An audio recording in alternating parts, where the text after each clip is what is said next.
Tom is going to warm up with 2 jokes. Okay. Only because we have so much in common, the doctor and I. I says, you know, he has 4 daughters, I have 4 daughters. He had a son, I have a son-in-law. It's the closest we get. I had a minivan and a truck. He had 2 minivans, right? Remember those stories? And a lot of people mentioned everything the doctor talked about earlier today. Talked about millennials, Generation X's, and it's baby boomers. And he talked about bad dad jokes. And I looked up the definition for a dad joke just to make sure I was on the right page. It says it's the unofficial, unfunny joke that any type is told by a bald-headed, middle-aged older man.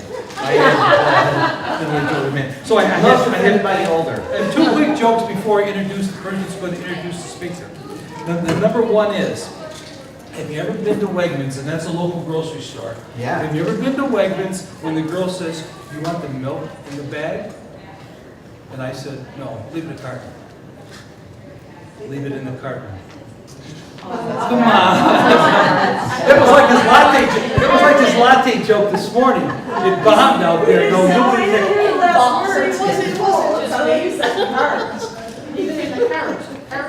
Yeah, I heard carton. In. It's okay. And then the last one for the millennials here, I sort of like this. What's Forrest Gump's password? Chocolate. 1, Forrest, 1. Candy stars. I don't understand why that's a millennial joke. That seems like Forrest Gump was a baby boomer thing. Well, no, my grandson enjoyed it. No, that wasn't a baby boomer thing. They got cool again. It was an Yeah, but he was vintage. Tom gave me the milk joke, and I said, oh, that's a groaner. They said, no, those are the best ones. I was like, okay. So I said, you can do them. I'm not good.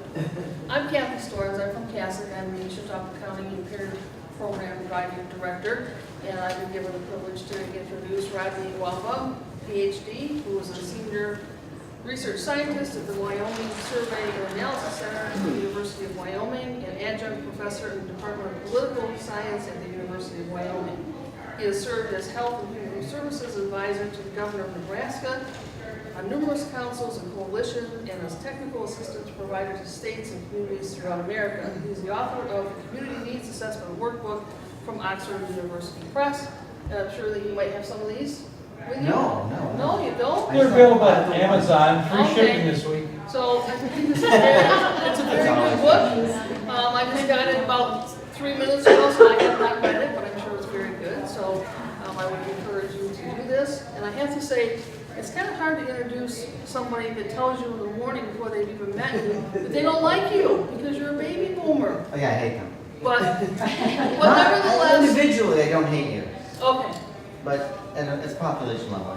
But nevertheless, I think he's well deserving of his credentials here, and I'm sure we'll enjoy his presentation. Thank you. I have not been called doctor in my whole life as often as Tom has called me doctor today. It makes me so happy. My dad was a veterinarian, and when I came home with my PhD nearly 20 years ago, I was at my mom's house. I was visiting my parents, and the phone rang. My dad's a practicing veterinarian, and the person asked for Dr. Wambeam. My mother says, which one? As if they called me to fix a broken leg on a dog, but she got such joy of it. Until today, my mom is the only one who's called me doctor. And also, I never had my last name pronounced so poorly until today. It's actually pronounced Wambeam. I've heard it's Wambeam, Wham, I don't know. It doesn't matter. My kids didn't want me either. I said this when Tom was here before. I'll try not to tell all the same jokes, but all the same stories. But I am super happy to be working with the prevention group because we are the seesaw of gender and prevention has really balanced my way. So thank you guys for showing up. I have been working in prevention since 1999, or maybe it's 98. And I work in a field that is dominated by women and has a lot of helping professions. And my first job was for the Nebraska Council to Prevent Alcohol and Drug Abuse in prevention. And there were 21 of us, and I was the only man. And one day I came home from work, and my wife accused me of flirting with the women I worked with. And I was like, why do you think I flirt with the women I work with? And she says, Rodney, do you really think they like evaluation that much? That's the point. Like, he really does like it. Which is my segue to planning and evaluating environmental strategies. And it's so weird because I feel like I just did this 5 minutes ago. And I did. But it's okay. We're going to talk about this a little bit. And then I'll intersperse with some dad jokes just to make you guys and Tom happy. Like, how many tickles does it take to make an octopus laugh? 10 tickles.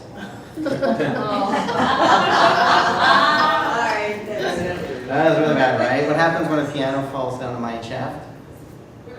A flat minor. It's like a musical theater joke. That's a good one. Other people are like, I don't get music. Yeah. Yeah. I got it. Yeah, okay. I'll think of any more that I have later, just to break up the afternoon, because it's like way too late. And honestly, and Julie's here, like, well, I just come and I do keynote and then I just leave. And now you're like having to do all these presentations. Anyway, no, I'm joking. So this is actually what I do. Like, I don't know how this millennial thing got started and people like that's not what I do. This is what I do. I am a prevention evaluator and researcher, and I work with people all over the country. And one of my specialties is moving, and right now I'm working with Colorado to do this, Oregon to do this, the state of Washington to do this, moving prevention systems toward a more environmental approach. And so that's what I really do. And moving a prevention system toward, from a traditional approach to an environmental approach, that it takes like roughly 40 minutes, maybe 30, so maybe we have a few minutes left at the end, right? It actually takes a long time. In Washington, I'm doing 2 regional trainings, state trainings, 4 webinars. Like, it takes a while to get this, but I'm going to give you sort of the basis of why we do that and what we shift, right? So how many of you actually work in prevention? Oh, so a lot of you. Good. And how many of you are PFS grantee? Just a couple people. So you know what that means. PFS is a special project where SAMHSA gives you lots of money and chocolate every day, and awards and trophies. And I'm sorry that you guys compete. And no free. No, it's called Partnerships for Success. It's a public health model. Puts money in the communities to do underage drinking and prescription drug abuse type prevention. Just the latest thing coming from the CAP. But the work is kind of all the same. And where we're coming, if you go to CADCA, which is the Community Anti-Drug Coalitions of America, CSAP, the Center for Substance Abuse Prevention, the state groups that do prevention, coalitions, we're all kind of working in the same way. Sometimes the language differs a little bit. But there has been the shift to environmental strategies. And I'm going to teach you a little bit about why that is. I'm not going to have those. So I want to start with this mind experiment. So this is a nice house, way nicer than I could ever afford. So I just want you with me to walk into this house. What's in this house? Tell me what's in this house. Right. Okay, you walk in the front door, and what do you see? Stairs. Stairs. There's a flight of stairs that goes upstairs, right? And let's turn, that's the foyer, the entry. What else is in the entryway? Closet. A coat closet, anything else? Vaulted ceiling. A vaulted ceiling. Table with A table with a nice, a Ming vase, Yes. right? A mirror. A mirror on the wall, right? Have you ever noticed how it's always a vase unless you're talking about Ming, then it's a vase? So if you're Ming vase with flowers and a mirror, and then you turn and you go into the living room. What's in the living room? Couch. Fireplace. What else? Table. Flat screen TV. Flat screen TV. Big one, right? Like smart TV. Table. What kind of table? Glass coffee table. What? End tables. Fireplace. Now go through and now turn to the kitchen. What's in the kitchen? Stainless steel appliances. Stainless steel appliances. Granite Granite countertops. An island, stove, oven, refrigerator. Cherry cupboards. What? Cherry cupboards. Cherry cupboards. You guys are so, like, you're all good with, like, the fiction. We have dreams. We're in prevention. Set of knives, maybe, right? And you go into, what's in the dining room? Dining room table, chandelier. A buffet, great fun, full of china. Right, okay. And then you go into the garage. What's in the garage? Lexus. Car, a Lexus, a lawnmower, bicycles, a boat. Guns. Where do people put their guns in New York? What?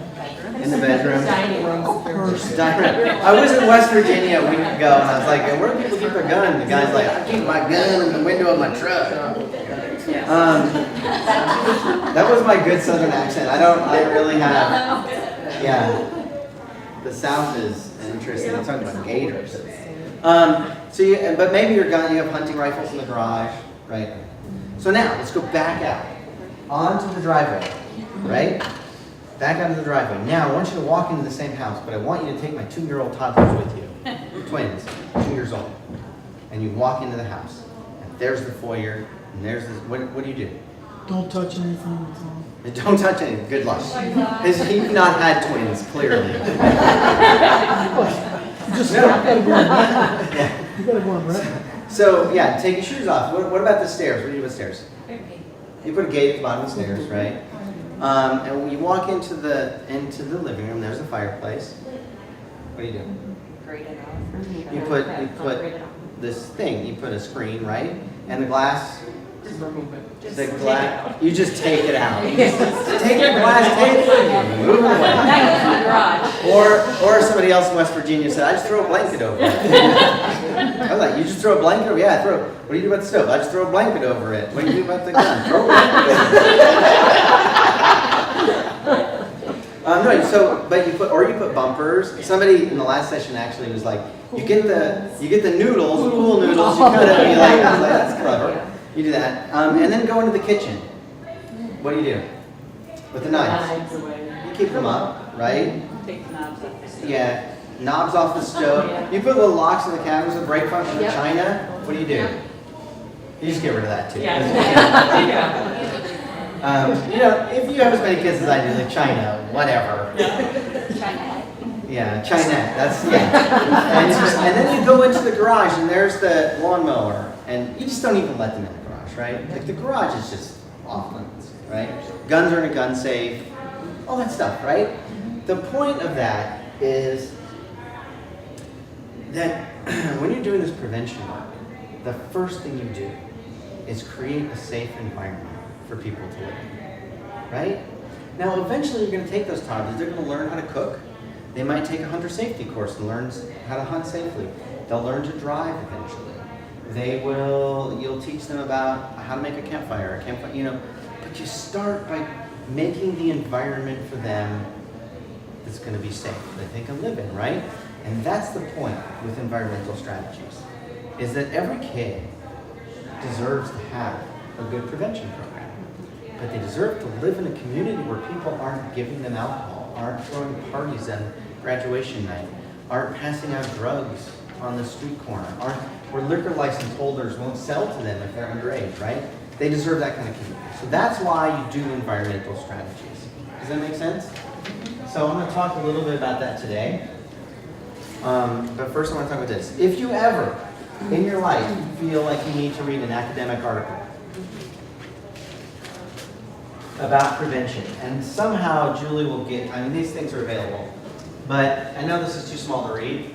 The first one you should read, 1992, Hawkins and Catalano, The Risk Factors for Substance Abuse, right? It changed everything. Does everybody know, it's 1992, Hawkins, Catalano, and Miller, right? You guys do the student survey, right? In New York, right? You do the student survey, it's got risk factors on it, like sensation seeking, religiosity, protective factors. What do you guys call it? The BRFSS. No, that's different. No, that's the adult, that's BRF, that's different than the youth risk behavior survey too. Prevention needs assessment. Yeah, that's what we do too. We call it the PNA, and it's a version of the communities of care. And that came from this article. And it said, there are these things that put people at risk. They're not bonded to their school. They have poor family management.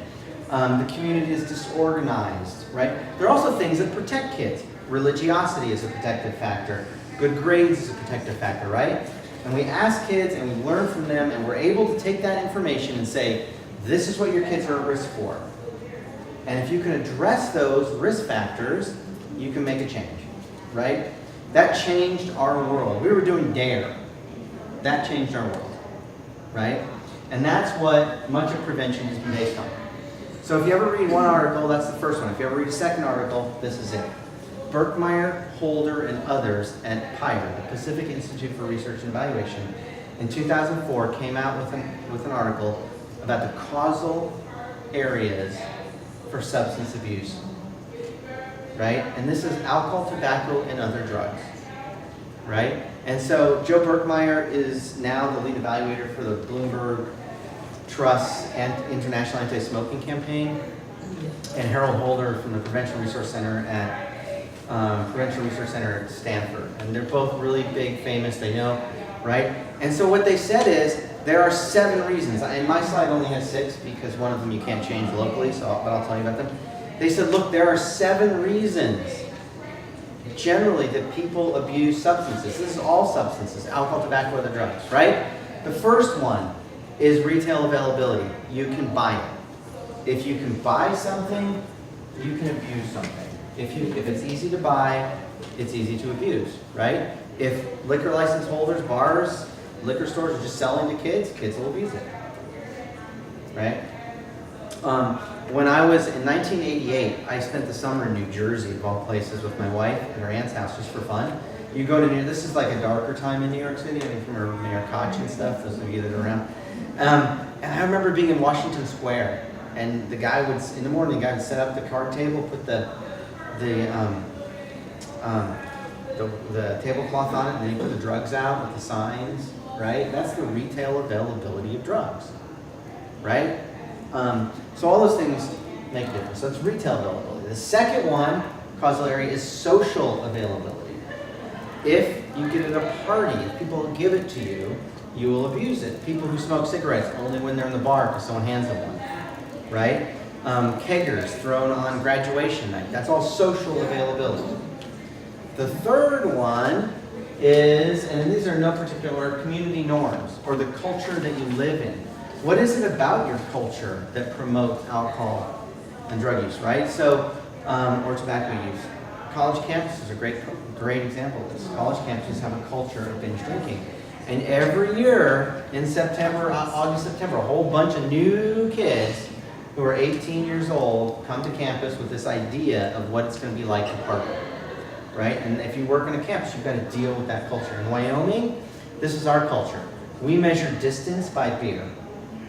You know how far it is from Cheyenne to Casper?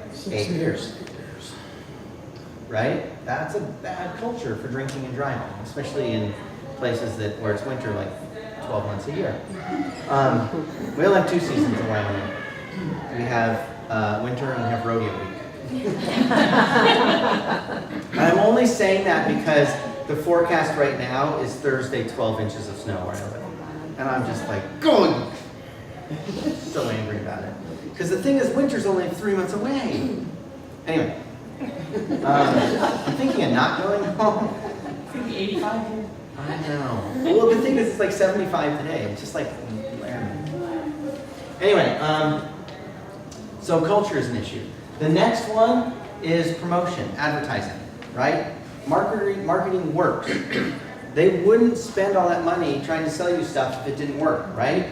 What I know about the Super Bowl, from watching the Super Bowl, is the more Coors Light I drink, the more beautiful women in bikinis will come to me. Is that right? That's what we learned. And it works, right? So promotion is one. The more advertising you have to work against that.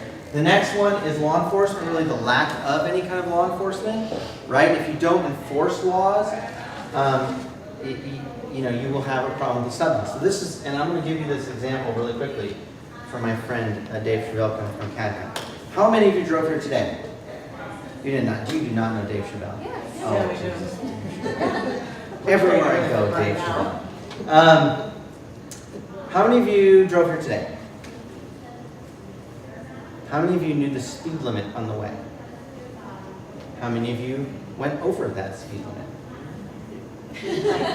Would you have gone over that speed limit if there was a police car behind you? No. It's just a visible enforcement of law, right? And when you don't enforce law, people abuse things, right? And so we have to keep enforcing law. Okay. Then the one that's not up there, and it's not up there because I work with communities, is price. The cheaper something is, the more often it's abused, right? Let me tell you the story. I'm not even making this up. Wyoming has not changed its alcohol tax since 1935. It's 0.02 cents per gallon, right? I can go into the grocery store in Wyoming and buy a 6-pack of water or a 6-pack of beer for cheaper than I can buy a 6-pack of water, right? So people abuse it. It's really cheap, right? Same thing is true with drugs. The cheaper they are, right? When we think about the opiate crisis we're in right now, one of the reasons we're in that crisis is because opiates that are created by pharmacies like OxyContin have become very expensive and hard to get, right? We have shut down the retail availability, social availability in many ways with doctor shopping and stuff. So people are moving to heroin because it's cheaper and easier to find, right? So now we have to deal with that. And then the last one is individual factors. That's the stuff that Hawkins and Catalano talk about. That's the stuff in the P&A, right? So this is the important thing about that, is that of those 7 things, 6 of them are environmental, right? 1 of them is about individuals. So you can't change whole worlds by just focusing on giving kids programs. You've got to change the world they work in, right? You can teach a kid how to play with knives, but you've got to keep the knives up too, right? Okay. So this means that you have to go through a tectonic shift in thinking.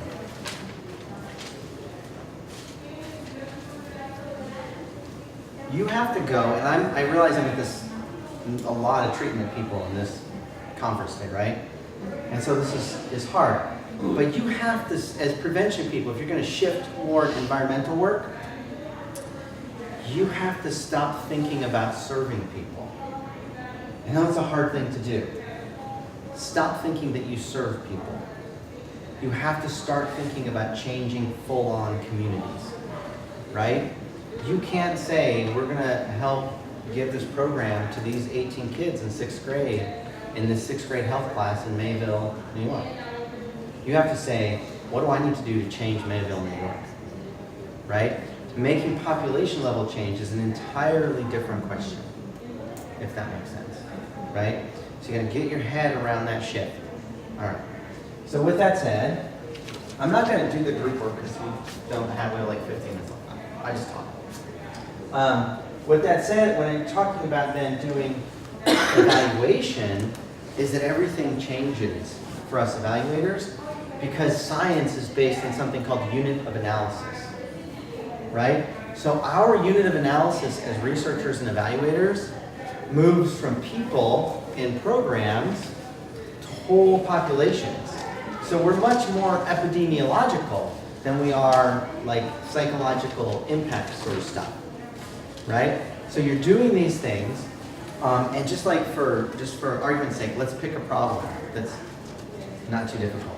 Somebody give me a problem that exists in New York. Taxes. No. I'm substance specific. Taxes. Since the beginning. Oh, yeah. Benjamin Franklin, all those people. Underage drinking. Underage drinking. I like taxes. We'll go back to there tonight. Which is much better than the group before you that was about, like, the decision was we're all going to have a party in my room and smoke marijuana tonight. So I'm much better talking about taxes. I don't know what it's like to be high. I'm just telling you this, I'm just being honest. I have no idea. I'm a teetotaler, right? And I live in a world, I live right next to Colorado where the entire state's been hotboxed. These people smoke marijuana all day long, is all I know. And I mean, people have marijuana, but nobody has marijuana like Colorado, right? Like, those people are pros at marijuana. The way that Wisconsin is professional drinking, like we're all amateurs compared to Wisconsin. I don't know if you know this about La Crosse, Wisconsin, but they have the longest continuous string of taverns in the world, and it's like 20 of them or something. Has anybody been there? And there's like 20 of them. And the game, when you turn 21, is to make sure you get a drink in each one, right? And then across the street is the Mississippi River, right? And so people were drowning. They were drinking and drowning in the river. And how bad the problem in Wisconsin is is that the city government, the officials, were in such denial they called the FBI to investigate the serial killer who was throwing people in the river. Like, you may have an alcohol problem. Anyway, that's the way Colorado is with marijuana. It is a ball of fun to be there. And I had this dream one night. I was in Oregon where it's legal too, and I had a dream that I was staying in a hotel, which I was, and I'm a prevention guy and I've never been high, and that I would just go get a brownie, and I would see what it was like. And in my dream I did, and I ate it, and I couldn't get high in my dream because I had no idea what that meant. And the next day I say to my friend Carissa, who works in Oregon for me, it's like, yeah, I had this dream about this, and I couldn't even get high in my dream. So I'm such a teetotaler. And so I said, but I'm thinking I'm here for 2 more days. I'll go get a brownie. I'm not going to light up a bong in my room, but I could go get a brownie and see what this is like. And she just touched me on the elbow. Rodney, no, you shouldn't do that. You're probably right. Anyway, where were we talking about now? Oh, the unit of analysis changes. Oh, underage drinking. We'll talk about taxes later. I don't know if they're too high or too low. We'll see. Underage drinking. So let's just say, what would be an environmental approach to underage drinking? Pick a community too. Where are you from? Buffalo. Buffalo. Underage drinking in Buffalo. So what would be an approach that you could take to doing it, knowing that you've got these issues? Retail availability. Pick one of those. Which is the biggest issue? I'm not going to make you show any data because we don't have time. What's the biggest issue with underage drinking in? Probably social availability. Social availability. So lots of parties, right? Kids are getting it, and kegers. Well, I don't know what, but okay. Okay. So what Katka would say is, can you take a picture of what that looks like? If you were to take a picture, what does it look like? What does social availability in Buffalo look like for kids who are drinking? College campuses, so older kids giving to younger kids. House parties, right? Parents giving it to kids. You can take pictures of those. So what do? What's the environmental work that you could do to change that? Let's say parents giving to kids. What can you do? Parent education, the social host law. Social host ordinance. That's the environmental. That's the big P. You probably already have one, right? Yeah. But you could make a more strict one. You could increase law enforcement of social hosting ordinances, right? You could also do party patrols, right? Those are all environmental things, right? You can do compliance checks. My favorite compliance check story is in the town I live in. I went to a coalition meeting. I'm not a member of a coalition. I just do research. But I was there presenting something. And the law enforcement officer who's in charge of compliance checks was very upset. And he was presenting. He said, the problem we're having is that there's a calling tree. And as soon as they realize we're doing a compliance check, all the liquor license holders call each other, and we're just done for the night. And so they were like, oh, what are we going to do? And so I said to him, so let me get this straight. Are you doing compliance checks as a strategy or as a research? He's like, well, no, it's a strategy. And I'm like, is there a better strategy than all the liquor license holders telling each other to not sell to kids? That seems like a great strategy. And that day they changed it. You know what they did? They got really old 18-year-olds. They purposely went in every Friday night to set off the calling tree. Their whole goal was to set the calling tree off and go home. 5 o'clock in the afternoon. Oh, I'm trying to do a complaint. Oh, sorry, complaint. Oh, calling tree. And they all just went home. That was great. That's good. Anyway, that's one of my favorites. My other favorite is in Minnesota. It's unconstitutional to do sobriety checkpoints, right? So you know what they do in Minnesota? They just set them up, but they don't pull people over. They just put out the orange cones and they just sit there and people just pull in and turn themselves in. It's great. And it's like we're not doing anything, but they're turning themselves in. Yeah.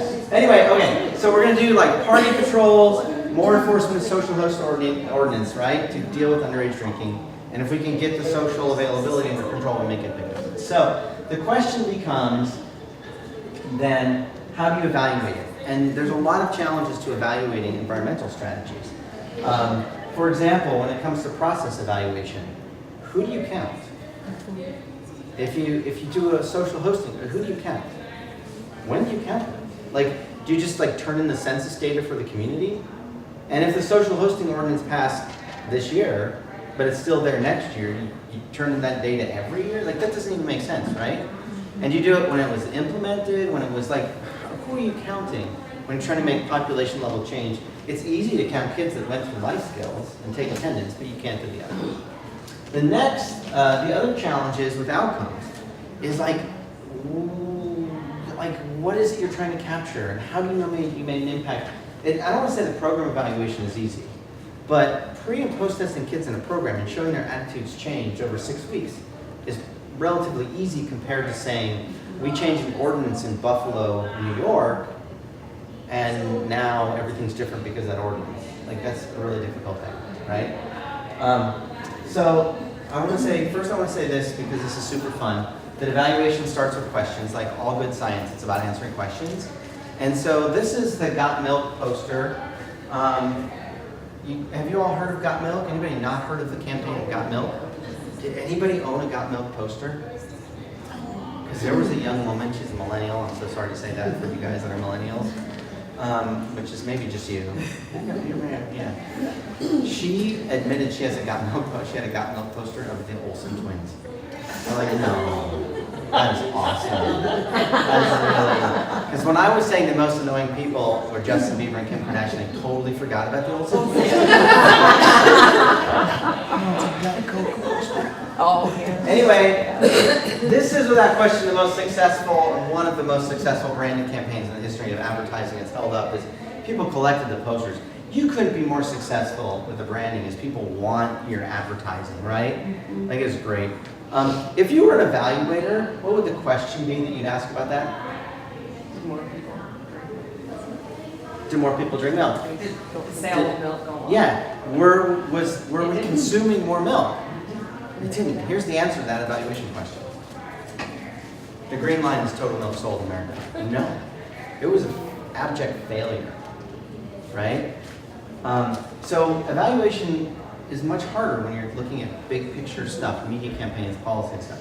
I'm going to give you a couple of my pieces of advice.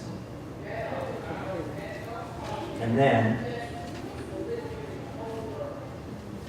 I'll tell you one story as well. All right, so when it comes to thinking about processes, this is what I'm telling you. When you're doing process evaluation of environmental strategies, put your attendance book away. Stop counting people. It tells you nothing. If you tell me that 27 kids went through life skills and here's their life skills curriculum, I know what happened. I know that on day one they learned this, on day two and there were 27 of them. If you tell me this is the population of Buffalo and we passed an ordinance, that tells me nothing. When it comes to process evaluation of environmental strategies, you need to move from taking attendance to telling the story. You have to tell the story. If you have a county fair where kids are learning to drink because there's a cooler of beer behind every sheep pen and pig pen and horse pen, and then you work really hard for 2 years and now your county fair is alcohol free, telling me that this many people went to the county fair tells me nothing.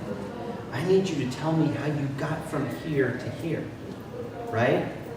I need you to tell me the story of that policy change, right? So you got to start telling stories. I'm actually right now making a documentary film that is an evaluation report, because you got to start telling stories, right? And there's lots of ways to do it. I put some stuff up here, but like photo voice is a great way to do it. Everybody's got a phone on their camera on their phone now. Take pictures, take video, interview people, tell the story, right? I once did this for SAMHSA, the Substance Abuse Mental Health Services. You guys know these people are. They had this extra project, and they gave us extra money as evaluators to do things. And so I proposed, it was called Task 10, I don't know why. I proposed to tell the story of how things changed in this one community. It was Buffalo, Wyoming, actually. It's a much smaller community than Buffalo, New York. 2,000 people. And I said to the guy who was the coordinator there, I need you to tell this story. And he was like, yeah, I'd love to, you know. So I said, I will give you $2,000 to write this story down. And for 6 months, Bill, have you finished writing that story? I'm working on it. Bill, have you finished writing that story? Finally, we're getting close to the deadline. I have to turn this into SAMHSA and they've given me the money. And so, Bill, you've got to send me the story. He sends me the story the day it's due, without any time for editing, right? And it was this like mishmash of mixed metaphor of, I'm not kidding, like prevention is like going for a hike in the mountains, and then there are 4 people in a car, 15 pages, and I'm like, well, it is what it is. And I sent it to Samsa, right? I'm like, well, that's embarrassing. I'm not kidding. 2 days later, I get an email from Samsa. Rodney, best story we've ever had. Anyway, so you got to tell your story. That's the thing. You stop counting people and tell your story. When it comes to outcomes, you have to think very, very differently than we used to think. And this is my advice to you on outcomes, right? Take your program evaluation textbook, put it back on the shelf, and pick up a text on policy analysis. Because we aren't doing program evaluation anymore when we're doing environmental strategies. We're doing long-term, it takes a long time, policy analysis work, right? And so policy analysis is going to hand you the methodologies for outcomes that make sense, right? And some of those methodologies may look like this, where you just have an interrupted time series. It looked like this, we did something, it looks different now, that's consistent with what we're trying to do. Is that the best research? No. You can do the same thing with a comparison group, the red's a comparison group, and a couple other things, but I wanted to show you this one, because this is an analysis we did in Wyoming, right? In Wyoming, when it came to underage drinking prevention stuff, we didn't have prevention until 2001. If you were a block grant coordinator, you probably didn't even know who to give your quarterly report to, and you certainly weren't doing anything we would call the best prevention. If you were lucky, the mental health center that you worked for was having you pass out pamphlets once a year, right? There was no prevention. And that's what we call before prevention. In 2001, we jumped to the best prevention we knew how to do, right? We went straight to risk and protective factors. We started doing the P&A. Our state coordinator, who brought me to Wyoming, gathered the best people they could in the state to do the stuff, to do research. We started doing the P&A survey. Our state coordinator drove around Wyoming to every community and started coalitions, right? He actually kept a map on his wall and tried to drive every highway in Wyoming. His name was Dave Chevelle. He's my best friend.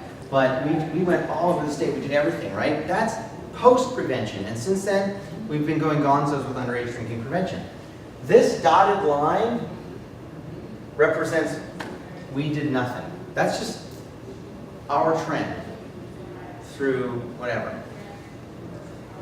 This is where we started doing prevention, and this is what it looked like after prevention. Right? Underage drinking, the best prevention we know, has turned down. We've had about a 45% change. Right? So all you have to do is look at that. And let me just ask you, does prevention work? Absolutely. No question. How's that different than what we think of as program evaluation? That's 20 years worth of data. It takes a long time for these sorts of environmental things to work. But the good news is that I'm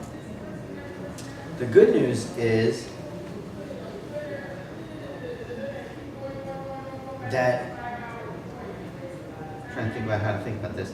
The good news is that we've been collecting data for a long time, and that the environmental work that we do is really sustainable, right? Because once you change your policy, once you get to a certain place, you don't tend to go back. And I'm going to use this example from the real world, and I don't mean to advocate for one position or another. But when the American Affordable Care Act came into existence like 8 years ago, we were here, right? And the Republican Congress has wanted to repeal it ever since. And this is the reality of policy change, of changing things in government. If they had repealed it that year when we were here, people would have been, yeah, you repealed it, right? But we're not there anymore.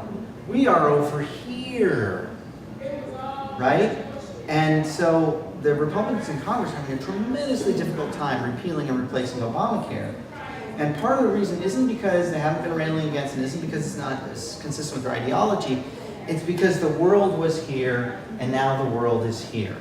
And the same thing is true when you do environmental strategies for something like the county fair. Our world is here. We drink beer, we teach kids to drink at the county fair. But then you pass policies, you make it alcohol-free, and now our world is here, right? And people aren't going back there. They're here now. And so that's the sustainability of environmental strategies. And if you can do those, you can have long-term implications. So I want to tell you one other story. Those are the babies we go out for coffee and muffins every Sunday. In fact, I may go for too much coffee because one day, my daughter Truly was sitting there, she's eating her muffin, I'm drinking my cappuccino, and she looks at me and there's a guy reading a newspaper and she goes, "Daddy, who's that guy?" And I look over and I don't know who that is, Truly. And she goes, "Why is that guy in my coffee shop?" You may drink too much coffee there. Okay. This is my last story for you before I run out of time, which I have 1 minute to do. In Clackamas County, Oregon, they looked at their local condition and their coalition came together. And this is their problem. The Clackamas River that flows through Clackamas County and into Portland, it is or was the biggest partying river in the Pacific Northwest, potentially in America. And you know this world where people in the summer on the weekend, they come, they put all their inner tubes together and the cooler of beer, right? That river was remarkable. Thousands of people on any given weekend would get on the river. If you're looking at a map, they drive to the park, they get on the river here, they float 3 miles and get off the river here. And in the meantime, bad consequences. Drowning, fights, and crazy stuff like having sex on people's lawns at midday, pooping, peeing on people's lawns, like all the kind of consequences that happen when people are drinking too much alcohol. And this river was the place to do it, right? So the Clackamas County Coalition got together, and one of the things that was a consequence of this was the sheer poundage of cans, beer cans and broken beer bottles that they took out of the river every year. And by pounds, I mean thousands of pounds of cans and bottles. And it became this huge thing at the end of August, beginning of September. Tons of volunteers, everybody walking the river, digging cans and just pulling these huge things out. Ooh, thousands of pounds, right? And so this is the thing, that doing good prevention work and with coalitions, the best way we know to do it, means getting the right person to the right meeting on the right day. And so what Clackamas County did was they got a hold of the environmentalists. And they said, we kind of have an environmental problem with trash. Not to mention, this is a water source for the biggest city in the state, right? And the environmentalists came on board and they went to the county commissioners and they said, we need to make you change the policy. This has to happen. And the county commissioners changed the policy, and this was the policy. They changed the policy from this part where you get in and where you get off, right? All they did is said the deputies can now search your coolers and your stuff. And if they find alcohol, you're turned away, right? So they put up signs, and the deputies showed up, and they said, hey, is that cooler got beer in it? Because if it does, I'm taking it. Or you can take it back to your car, right? That summer, the Clackamas River became a family place again. There was no alcohol. It was the first summer, 2014 was the first summer in memory that nobody drowned in the Clackamas River, right? And it was just that one environmental thing. And now it's there forever. That's the world they live in now. And it's become a huge family place. Everybody's happy. There's none of the consequences they used to have. And one of our evaluation measures was just the pounds of cans that came out of the river at the end of the summer, which is just gone like that, right? So you can do that thing. Anyway, that's my thought. Any questions you have about environment? That's a lot for like 40 minutes, and now you can do this, right? Just go change the world, it'll be easy. Any questions you have about environment? I don't even know where I am, Julie, on time. I'm probably out, right? No, you got 2 minutes or so. I have 2 minutes. Any questions that you guys have? Well, yeah, go ahead. I was just thinking, because I haven't ever studied any kind of policy analysis like this, but how do you account for like confounding variables, like the underage drinking? How do you know there wasn't an increase in marijuana use at the same time? Yeah, I mean, so this is my answer to communities about that. Is A, those are really important questions, and you have to figure that out. So, for example, in Wyoming, we've had this decrease in underage drinking, but the nation has too.